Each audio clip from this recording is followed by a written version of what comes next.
मुझे लगता है कि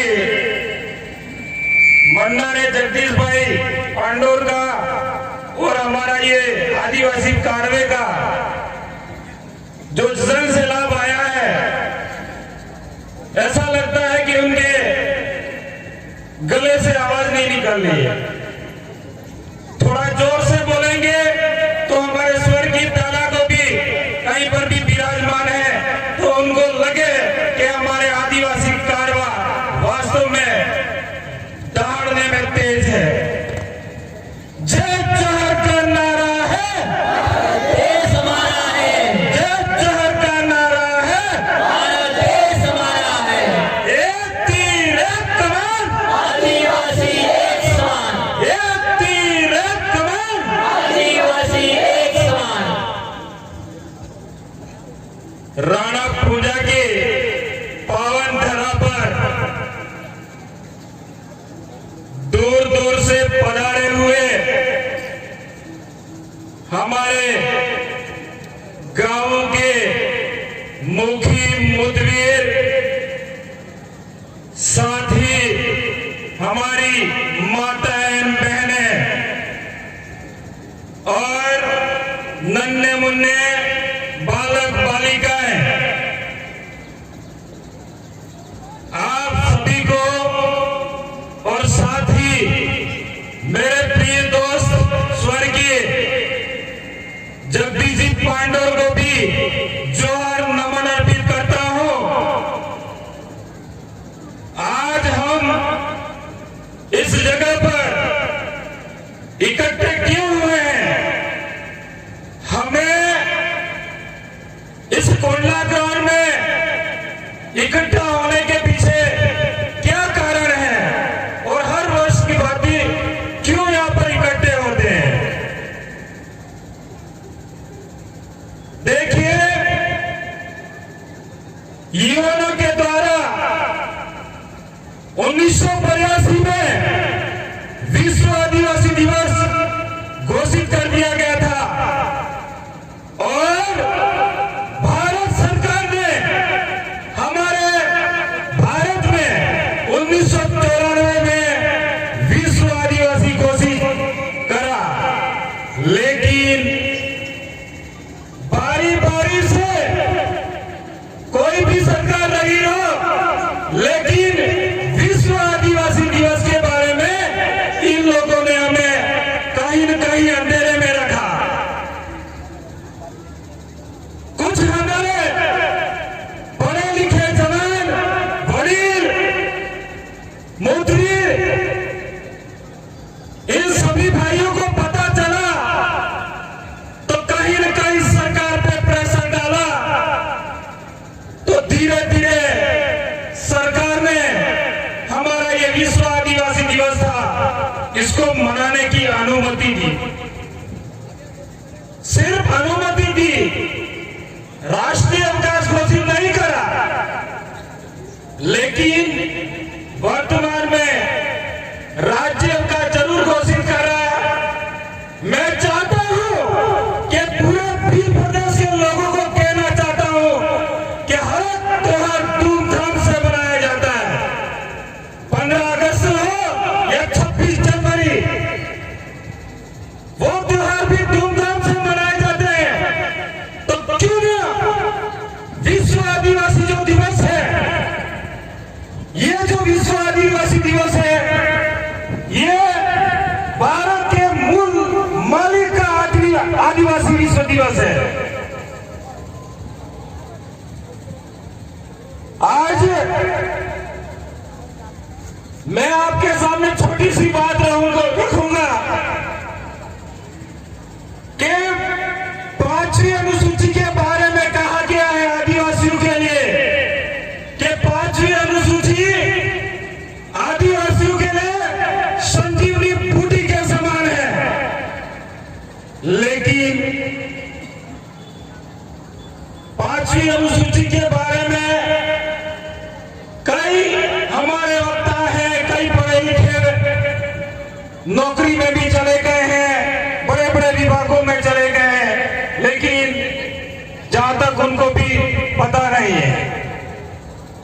तो मैं कहना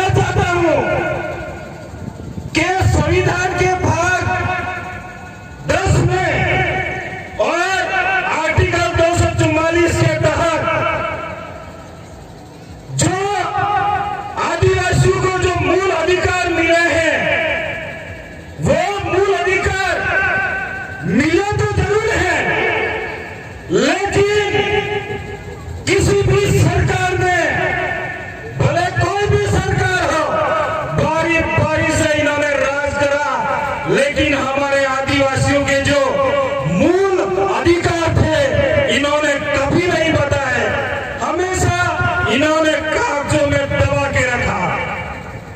अगर 5वीं अनुसूची धरातल पर लागू कर देते तो कहीं न कहीं आज जो समस्या पैदा हो रही है वो हमारे भीम प्रदेश में ये समस्या पैदा नहीं होती। 5वीं अनुसूची हमें कहती है कि जल, जंगल, जमीन इसका मूल हकदार होगा इस देश का मूल मालिक आदिवासी। 5वीं अनुसूची में लिख के दिया, लेकिन कहीं धरातल पर आज तक लागू नहीं हो रहा है। तो साथियों, अगर हमें 5वीं अनुसूची लागू करनी है, आप सबको एक ताकत दिखानी है, तो हमें हमारे पास में सबसे बड़ा एक ही हथियार है। वो हथियार आप सबके पास में सुरक्षित है और उस हथियार को आप 2023 में सही जगह पर इस्तेमाल करोगे तो कहीं न कहीं 5वीं अनुसूची हमारे ट्राइबल एरिया में लागू होगी। अगर आप किसी अन्य पार्टी के समुदाय में 10 रुपए के चक्कर में, 100 रुपए के चक्कर में और मदिरा के चक्कर में अपना ये अमूल्य जो हथियार है उनको दे दिया, तो मुझे नहीं लगता है कि ये 5वीं अनुसूची और आर्टिकल 244 धरातल पर लागू होगा। हम सब मिलकर इस कार्य को आगे बढ़ाएंगे तो कहीं न कहीं सरकार को भी झुकना पड़ेगा और ये हमारा संविधान के अंतर्गत जो बातें लिखी है वो लागू करनी पड़ेगी। 5वीं अनुसूची में तो ये भी कहा गया है कि जल, जंगल, जमीन का पूरा हक आदिवासियों का है। लेकिन आज आप देखते हो कि हमारे आदिवासी लोग कहीं पर भी जंगल में जाते हैं, हमारे देसी भाषा में कि वाड़ो करवा जाओ, वाड़ा करने हम जाते नहीं है, लेकिन इन सरकार के द्वारा वन विभाग को एक अध्यक्ष का रूल दिया गया है और वन विभाग हमसे कहता है कि जमीन आपकी नहीं है, ये जमीन सरकारी है। तो 5वीं अनुसूची में क्यों लागू कर दिया, क्यों लिख दिया तुम लोगों ने? या फिर बाबा साहब ने 5वीं अनुसूची में जो बात रखी, या तो उस बात की आप पालना नहीं कर रहे हो, या हमारे संविधान के निर्माता जयपाल सिंह मुंडा के जो अधिकार रखे थे उन अधिकारों का भी ये दोनों सरकारें अवहेलना कर रही है। और मुझे तो ये भी लग रहा है कि ये सरकारें बाबा साहब और जयपाल सिंह मुंडा के द्वारा जो संविधान बनाया गया उस संविधान को ये मानने के लिए तैयार नहीं है। अगर मानते तो हमारे आदिवासियों के अधिकार धरातल पर लागू करते। ज्यादा ना कहकर अपनी बात को यही विराम करना चाहूंगा, लेकिन यहाँ हमारी नन्हे मुन्ने बालक बालिका जो आए हैं उनसे भी कहना चाहूंगा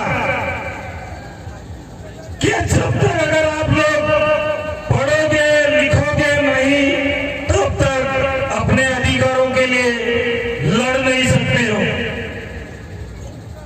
तीर कमान हो या हथियार हो, किसी से भी लड़ाई नहीं लड़ी जाती है।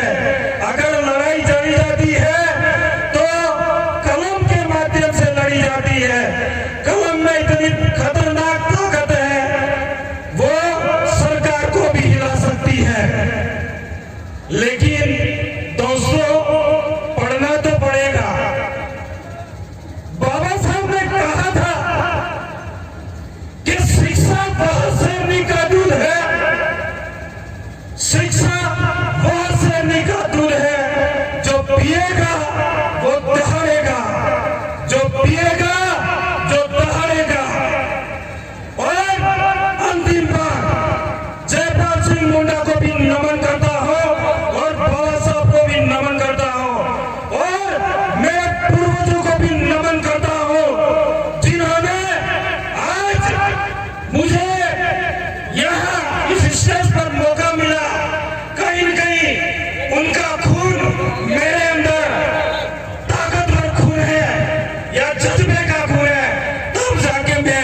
सामने। इसी के साथ मेरी बात को यही विराम करता हूं। जय जोहर, जय भीम प्रदेश, जय गुजरात, जय संविधान, जय भारत।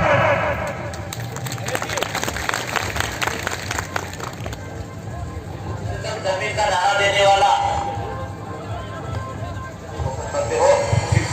बहुत बहुत धन्यवाद दामाद जी। इसी बीच मैं